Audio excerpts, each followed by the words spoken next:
નમસ્કાર, આપ જોઈ રહ્યા છો નેશન પ્લસ ન્યૂઝ. હું છું આપની સાથે હેતલ વગર. અમદાવાદમાં યોજાઈ રહેલા ફિલ્મફેર એવોર્ડમાં હાજરી આપવા માટે ગુજરાતના મહેમાન બનેલા અક્ષય કુમાર સવારે પીએમ મોદીના વતન વડનગરની મુલાકાતે પહોંચ્યા હતા. અમદાવાદમાં યોજાઈ રહેલા ફિલ્મફેર એવોર્ડમાં હાજરી આપવા માટે ગુજરાતના મહેમાન બનેલા અક્ષય કુમાર સવારે પીએમ મોદીના વતન વડનગરની મુલાકાતે પહોંચ્યા હતા. વડનગરમાં અક્ષય કુમારે સૌપ્રથમ હાટકેશ્વર મહાદેવના દર્શન કરી આશીર્વાદ લીધા હતા. ત્યારબાદ આર્કિયોલોજીકલ મ્યુઝિયમની મુલાકાત અને વડાપ્રધાને જે શાળામાં અભ્યાસ કર્યો હતો એ પ્રેરણા સ્કૂલની મુલાકાત લીધી હતી. વડનગર વાસીઓ દ્વારા અક્ષય કુમારનું તિલક કરી સ્વાગત કરાયું હતું. તો ઐતિહાસિક વડનગરની મુલાકાતે આવેલા અક્ષય કુમારનું યુવતીઓ દ્વારા તિલક અને પુષ્પવર્ષા કરી સ્વાગત કરાયું હતું. આ સમયે અક્ષય કુમારે પણ પુષ્પ લઈ પુષ્પવર્ષા કરી હતી. વડનગરની મુલાકાતે પહોંચેલા અક્ષય કુમારે સૌ પ્રથમ પૌરાણિક હાટકેશ્વર મહાદેવ મંદિરની મુલાકાત લીધી હતી. અહીં મંદિરમાં આવતા નંદીજીના આશીર્વાદ લીધા હતા. મહાદેવના દર્શન કર્યા બાદ મંદિરના પૂજારીના દર્શન કર્યા હતા. પૂજારી દ્વારા અપાયેલા બિલ્વપત્ર પોતાના ખિસ્સામાં મૂક્યા હતા.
હાટકેશ્વર મહાદેવના દર્શન કર્યા બાદ અક્ષય કુમારે કહ્યું હતું કે અહીં મંદિરમાં આવી એકદમ શાંતિનો અનુભવ થાય છે.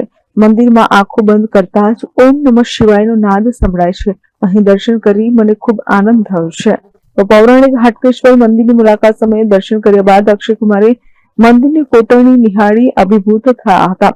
તેમની સાથે હાજર અધિકારીઓ દ્વારા એક બાદ એક સ્થળો અંગે માહિતગાર કરવામાં આવ્યા હતા. અક્ષય કુમાર પણ પૌરાણિક સ્થળોની માહિતી મેળવવા ઉત્સુક જોવા મળ્યા છે. તો આ ઉપરાંત તેમણે આર્કિયોલોજીકલ મ્યુઝિયમની પણ મુલાકાત લીધી હતી, જેમાં બોલિવૂડ સ્ટાર વડનગરનો ઐતિહાસિક વારસો જોઈને ગદગદ થયા હતા. અક્ષય કુમારે વધુમાં જણાવ્યું હતું કે તેઓ એક એવોર્ડ નાઇટ માટે આવ્યા હતા અને એ દરમિયાન તેમને વડનગર પહોંચવાનો મોકો મળ્યો, જેનો તેમને ખૂબ આનંદ થયો છે. आज देखिए मैं इधर आया हुआ था अवार्ड नाइट के लिए और मुझे पता चला कि ये बहुत बढ़िया मंदिर है और हटेश्वर मंदिर की मैंने बहुत बार सुना भी था इसके बारे में. और यहाँ की जो मतलब ये एक बहुत पुराना मंदिर है और मैंने अंदर देख रहा था, कुछ कमाल की चीज़ मैंने देखी. थोड़ा सा अंदर जाके ध्यान दो, एकदम सन्नाटा जब हो जाता है तो आपको हल्का हल्का ओम नमः शिवाय सुनाई देता है. पता नहीं आप लोगों ने सुना कि नहीं, लेकिन हल्का सा. और मुझे वो पंडित जी बता रहे थे कि ये पहला कहते हैं लिंग था जो अपने आप स्वयं प्रकट हुआ. इसके बारे में काफ़ी कुछ सुना था. तो आज जब मौका मिला और हमारे प्राइम मिनिस्टर साहब भी बाजू में ही उनका जन्म हुआ था, सो इससे बढ़िया टाइम क्या हो सकता है. मैं करीबन 1-1.5 घंटा दूर ही था, तो मैं कहा चलो जाके देख आते हैं. और मैं जिस स्कूल में पढ़े थे वहीं पे आप जा रहे हैं? अभी वहीं वहाँ प्रेरणा करके जो स्कूल है वहाँ जाएंगे, वहाँ देखेंगे. कभी देखा नहीं था यहाँ मौका मिलता नहीं है इतना, कभी कभी आने का, तो मिल जाता है तो फिर जाके देख। ऐतिहासिक नगरी है ये। हाँ जी, हाँ जी, जी बिल्कुल बिल्कुल। उसके बारे में काफ़ी कुछ, और मुझे मेरे साथ जो कुछ लोग थे वो मुझे बता रहे थे इसके बारे में, इस इतिहास के बारे में। एंड फिर यहाँ भी एक म्यूज़ियम भी खुला है, तो मैं सोच रहा हूँ वहाँ भी म्यूज़ियम में भी चला जाएं और जाके देखें म्यूज़ियम में क्या है, कैसा है। બ્યુરો પર નેશન પ્લસ ન્યૂઝ સમાચારોના સતત અપડેટ મેળવવા માટે અમારી નેશન પ્લસ ન્યૂઝની યુટ્યુબ ચેનલને સબસ્ક્રાઇબ કરો, બેલ આઇકન દબાવો અને જોડાયેલા રહો ફેસબુક, ઇન્સ્ટાગ્રામ અને ટ્વિટર પર।